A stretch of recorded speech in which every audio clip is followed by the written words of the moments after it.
It's Friday night.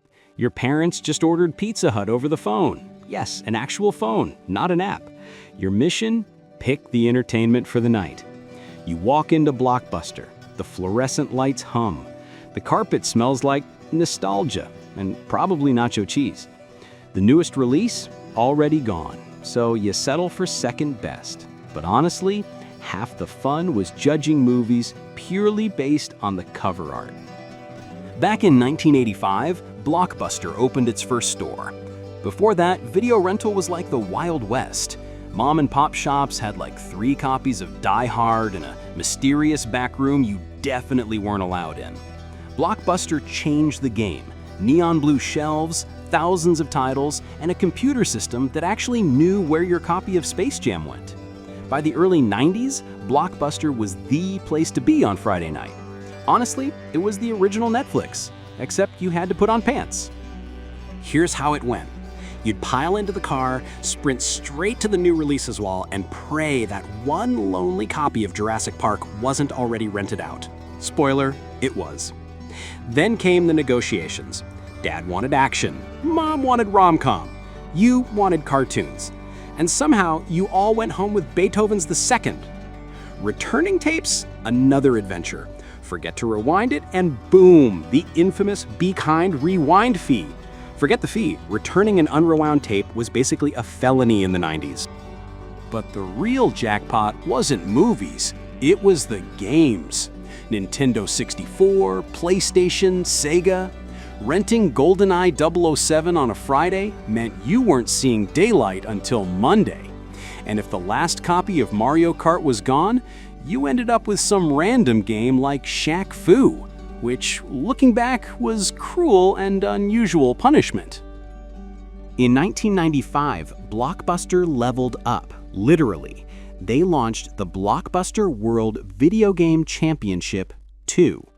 The crown jewel? A special Donkey Kong Country cartridge. You had 5 minutes, 50 lives, and a single goal: flex harder than everyone else in the store.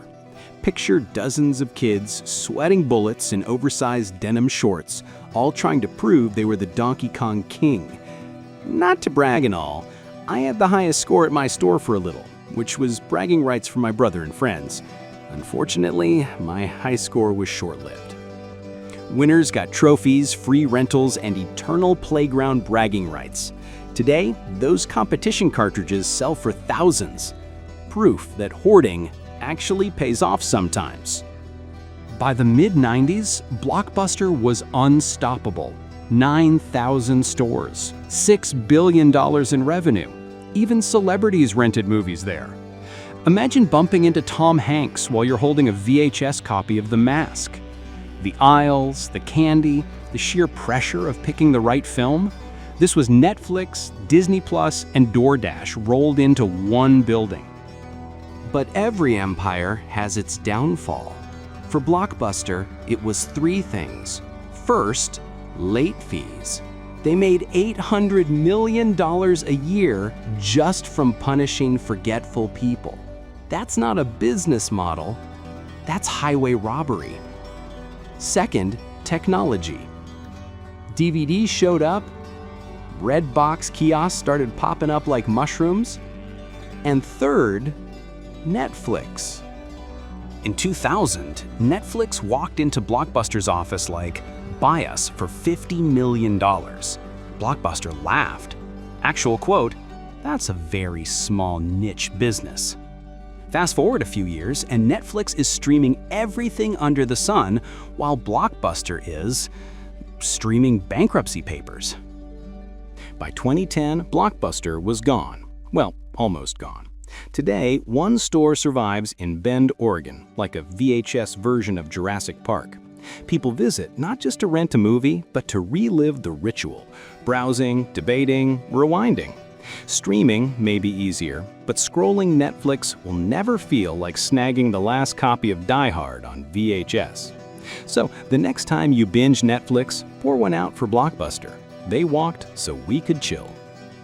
And hey, if this trip down VHS lane made you laugh, cry, or whisper "Be Kind Rewind" to your Roku remote, do the honorable thing.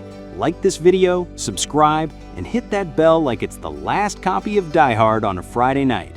Because in the end, we're all just trying to avoid late fees and relive the glory of Shaq Fu.